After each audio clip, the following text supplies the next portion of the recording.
দেখো বন্ধুরা, আমি আজকে কি বার করেছি। আমার প্রিয় মেশিনটাকে বার করেছি। অ্যাকচুয়ালি এখন আর শাড়িটাই পরা হয় না, যার ফলে পার পিকো কিছুই আমি দোকানে দিয়ে বসাই না, নিজেরটা নিজে করে নিই, শুধুমাত্র নিজেরটাই, বাইরের কারোরটা নয়। এই সাইডগুলো মোড়া বলো, ফলসও যদি লাগানো হয় সে নিজেই করে নিই নিজের মতো করে। মেশিনটা এখন মূলত কাজে লাগে যত রিপেয়ারিং কেস আছে, সাইড ফেটে গেছে বা সেলাইটা মজবুতি নেই, আমাকে আবার ডবল করে মারতে হবে, সেই সব কারণে। না হলে কাটিংয়ের কাজ বা কোনো কিছু বানানো এখন আর করি না। যখন সেলাই শিখতাম তখন কি ইন্টারেস্ট, রোজ এসে কাপড় ছিট কাপড় কিনছি, বালিশের কভার বানাচ্ছি, কুর্তি বানাচ্ছি, সায়া বানাচ্ছি, মানে অনেক কিছু। আর লোককে তখন একটু হয়তো দিতামও, মানে বেশ মজা লাগতো, নিজে হাতে করছি। কিন্তু ওই দুদিন শেখা হয়ে গেলে তখন আর ভালো লাগে না। ব্লাউজটাও জানো তো আমি শিখেছিলাম, কিন্তু এখন আর বললে হয়তো ব্লাউজটা করতে পারবো না, কারণ ভুলে গেছি ব্লাউজটা খুব কঠিন। সেলাইতে যে ব্লাউজটা শিখে যাবে করতে, তার আর কোনো জিনিসই শিখতে হবে না, সে তার মানে জানবে সবই পারবে। কিন্তু আমি এখন অনেকটাই ভুলে গেছি, অতটা পারবো না। বাকি জিনিস মোটামুটি চালিয়ে নেবো নিজেরটা, বাইরের কারোরটা বলছি না। পছন্দের জিনিস মাঝে মাঝে ঘাঁটতে ভালো লাগে, নিজের মনটা ভালো লাগে, আর যা মনটা ভালো লাগে যে জিনিসটাতে, সেই জিনিসটা তোমাদের সাথে সবটাই শেয়ার করি। এই দেখো আমার সেলাইয়ের সমস্ত জিনিস, কত সুতো আমি কিনেছিলাম। এই দেখো এখানে, এইটাতে সিনথেটিক সুতো, সুতির সুতো, এগুলো সেলাই করে যেগুলো ওই যে পিনগুলো লাগিয়ে রাখতে হয় যাতে সেলাইটা খুলে না যায়, চক। আর তো দেখো, এগুলো দেখলে মনে হয় যদি করতে পারতাম ভালো হতো, কিন্তু আর ভাল লাগে না এখন। মনে হয় দূর কেন করবো, এখন এত সুন্দর সুন্দর জিনিস কিনতে পাওয়া যায়, কি হবে। তবে নিজে হাতে করার স্বাদটাই আলাদা। কত বালিশের কভার করেছি, আর ঠাকুরের কাপড় যে কত করেছি। তো দেখো ঠাকুরের কাপড়ের ইয়েগুলো এখনও রয়েছে, সাইডে যে ঠাকুরের কাপড়ের এই যে জড়িগুলো দেয় না, সেগুলো এখনও রয়েছে।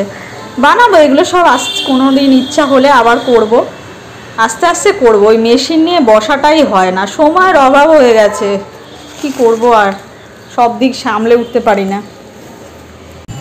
এখন রেডিমেড এত কুর্তি বেরিয়ে গেছে, সস্তাই হয় সেগুলো, তাই জন্য মনে হয় না যে আর নিজে কেটে কুর্তি কোনো তৈরি করি, কারণ নিজে ছিটকিনে করলে দাম অনেক বেশি পড়ে যায়।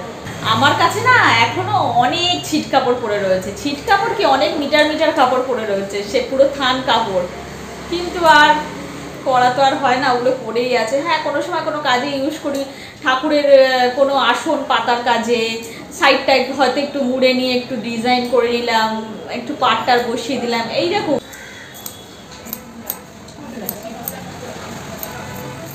অনেকদিন চালাই না তো, জানি না কি অবস্থা হবে। একটু তেল দিয়ে নিই দেখি। মেশিন কি বলো তো, ঠিক মতো চললে চালিয়ে মজা, সেলাই করতেও মজা লাগে, কিন্তু করতে গিয়ে যদি বারবার আটকে যায়, সুতো কেটে যায়, তাহলে একদম ইচ্ছা করে না। তেল একটু দিয়ে নিই।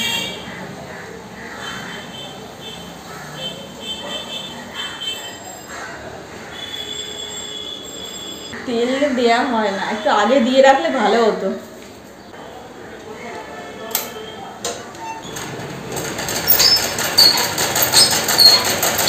ভালো চলছে।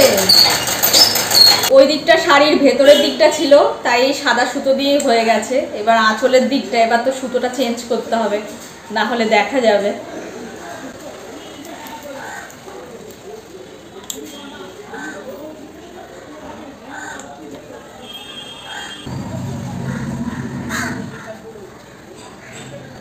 এখনো অবধি সুতোটা কেটে যায়নি, মেশিনটা ঠিকঠাকভাবেই চললো, সেলাইটাও গড়গড় করে হয়ে যায়। সূচে সুতো পরাটাই চাপ। ঢুকেছে।